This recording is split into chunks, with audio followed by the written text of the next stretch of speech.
ધનનો સંગ્રહ કરવો એ પાપ છે અને દાન કરવું એનું પ્રાયશ્ચિત છે.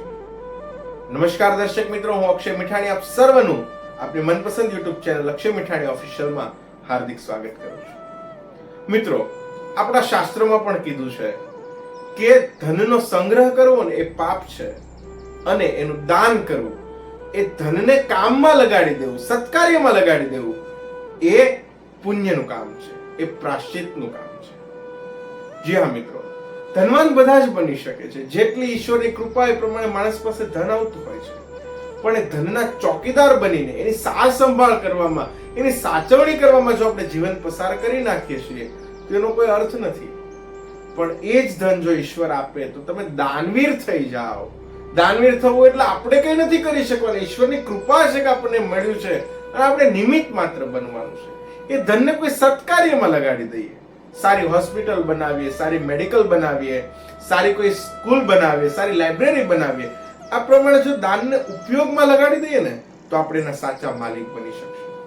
ભગવાને આપણને ધન આપ્યું છે માલિક બનવા માટે, નહીં કે ચોકીદાર બનવા માટે. અને આમ પણ સરસ મજાની એક લાઈન છે ને કે પાણી બાઢે નાવ મેં, ઘર મેં બાઢે દામ, દોનો હાથ ઉલેચી યહી સજ્જન કા કામ. કદાચ એક હોડી હોય ને એમાં બહુ વધારે પાણી ભરાઈ જાય તો એ બે હાથે ઉલેચવું પડે, નહીતર એ હોડીને ડૂબાડી દે છે. પણ ઘર મેં બાઢે દામ, અને ઘરમાં જ્યારે પૈસા વધી જાય ત્યારે એ સત્કાર્યમાં લગાડી દેવા પડતા હોય છે, નહીતર માણસને ડૂબાડી દે છે. કેટલાય લોકો પોતાની પાસે ખૂબ વધારે ધન આવી ગયું હોય અને પોતાની પાસે નિકાલ કરવાનો રસ્તો નહીં અને પોતાના પૈંડ માટે ન વાપરી શકે, માણસ માનસિક થઈ જાય છે. આવું સમાજમાં વારંવાર ઘણી જગ્યાએ આપણને જોવા મળતું હોય છે. પેલા તો ગામની અંદર બહેનો નદીએ જતા અને ત્યાં નદીએ જતા હોય એટલે નદીની અંદર તો છે પશુઓ અને પ્રાણીઓ પણ નાતા હોય. ભેંસ નાતી હોય, ગાય નાતી હોય, એટલે પાણી ચોખ્ખું ન હોય, પીવા લાયક ન. એટલે બહેનો શું કરતા, બાજુમાં એક વીડો ગાળતા. એટલે વીડો ગાળવો ને પણ એક કળા છે. એ વીડો ગાળે એટલે એમાં ડોળું પાણી આવે અને પછી એ વીડાને ઉલેચવામાં આવતો. ઉલેચવું એ બહુ કળા છે. ગામડાના લોકો જે કોઈ હશે જૂના માણસો એને ખબર હશે વીડો ઉલેચવાની કળા. એ જેમ જેમ વીડો ઉલેચે એટલે એમાં મીઠું પાણી આવતું જાય. એમ ધનનું પણ એવું જ છે મિત્રો. ધનનો તમે એક વીડો ગાળ્યો હશે ને તેમાં સતત ને સતત સરવાણી ફૂટતી રહેશે. પછી એમાં પાછું પાણી ખાલી ન થાય વીડામાં. એ વીડામાંથી જેમ જેમ વીડો ઉલેચો એમ સતત ને સતત નવી સરવાણી ફૂટતી રહેતી છે.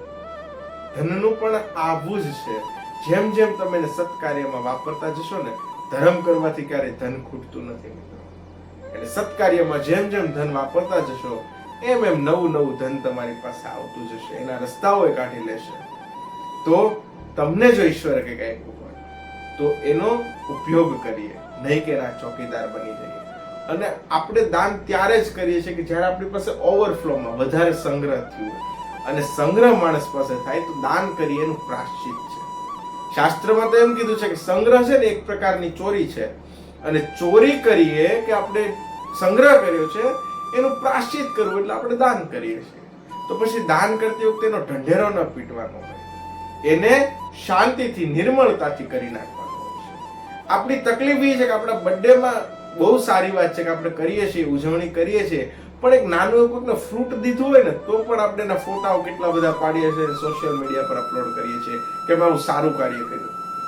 પણ સત્કાર્ય કરીએ, કોઈ દાન ધર્મદાનું કાર્ય કરીએ, એ છે ને એક બીજ વાવવા જેવું કાર્ય છે. આપણે કોઈ બીજ વાવીએ પછી એને દાટી દેવું પડે, માથે ધૂળ નાખી દેવી પડે તો એ બીજ માટે મોટું વટવૃક્ષ થાય છે. નહીતર જો એને ખુલ્લું રાખીએ ને તો એ બીજ બળી જાય છે. એમ કોઈ સત્કાર્ય કરીએ, કોઈ દાન ધર્માદાનું કાર્ય કરીએ તો બીજની જેમ છે, એ બીજને દાટી દેવું પડે. જો એને ખુલ્લું રાખશું ને તો બીજ બળી જશે, એમાંથી વટવૃક્ષ નહીં બની શકે. તો આપના વિડીયો કેવો લાગ્યો કમેન્ટમાં જરૂર જણાવશો. નવા વિડીયોમાં ફરી મળીશું. ત્યાં સુધી અક્ષય મીઠાણીના જય સિયારામ.